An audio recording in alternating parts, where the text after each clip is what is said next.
Assalamu alaikum children, how are you all? I hope you all are fine.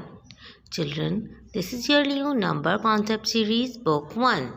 Now open at page number 30.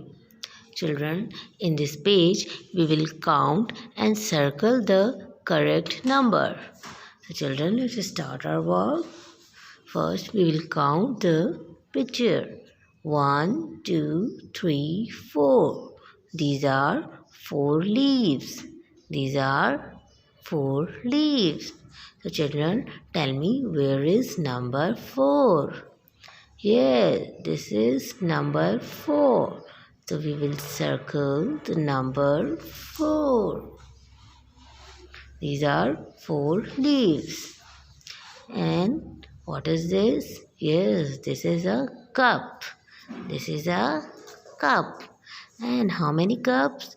Yes, this is only 1 cup. This is only a 1 cup. So where is number 1? Yes, this is number 1. So we will circle the number 1. Very good.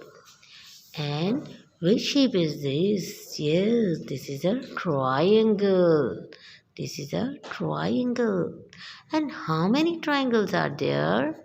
1, 2, 3. These are 3 triangles. So children, do you know where is number 3? Yes, this is number 3. So we will circle the number 3. 3 triangles. And what is this? Yeah, these are yummy and juicy apples. Red apples. And how many apples are there? 1, 2. These are 2 apples. These are 2 apples. And where is number 2? Yes, this is number 2. So we will circle the number 2. Okay children, you will complete this page.